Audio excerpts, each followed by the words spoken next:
has slowed amid economic headwinds. According to the Manpower Ministry's advanced labour figures, workers earned 2.2% more in June compared to the 4.4% income growth last year. But an expert says that even when inflation is taken into account, wages are still up. As wages in Singapore grow at a slower pace, the resident employment rate was slightly higher at 80.8% in June compared to the 80.3% a year ago. More residents found jobs in professional services such as the finance, insurance and info communications sectors. An economist CNA spoke to says wages have outpaced inflation and the numbers paint a positive picture for the economy. The real median income for Singapore has actually increased, although somewhat slower compared to 2018 numbers. But I think what's important to note for the viewers is that during the global financial crisis of 2008-2009, we actually saw real median income falling. And for that matter, the positive growth that we've seen in the real median income for 2019, it's actually encouraging despite the fact that global growth and domestic growth has been slowing. The resident unemployment rate has remained low in June 2019, and the unemployment rate for professionals, managers, executives and technicians, or PMETs, held steady at 2.9%. However, external factors like the US-China trade conflict continue to affect Singapore's manufacturing output. This caused the non-PMET unemployment rate to increase from 4% a year ago to 4.7% in June this year.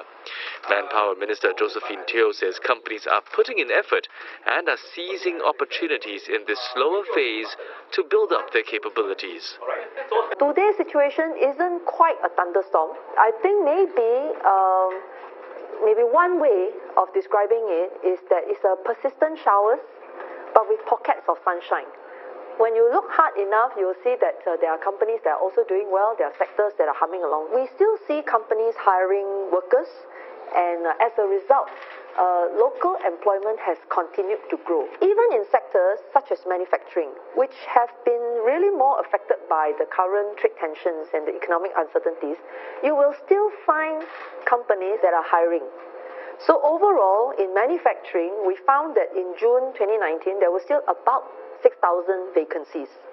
Economists say industrial production has bottomed out in the past 2 months, and if global trade issues can be resolved, Singapore's exports would likely improve next year as production picks up going into 2020.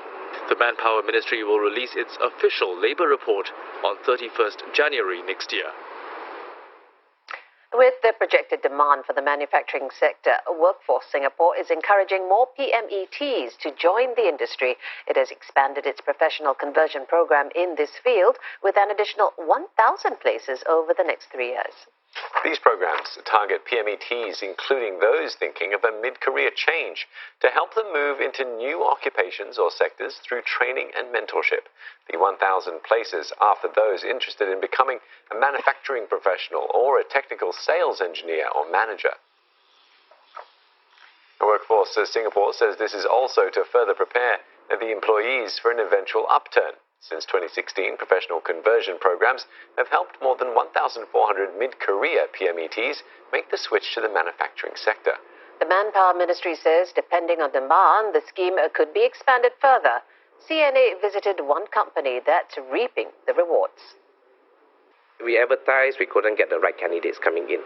Through PCP, we gotten Serene, which is very experienced in the HR and finance. She comes in and then we work together and then she digitalized up my whole HR and finance department. Simon came in from a big MNC companies, so it's another excitement for us. Through the PCP, he comes in, he evolve and change our processes.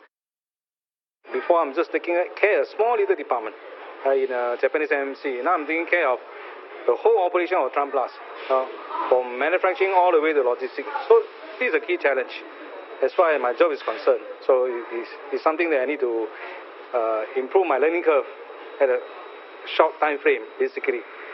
So it's a bigger challenge.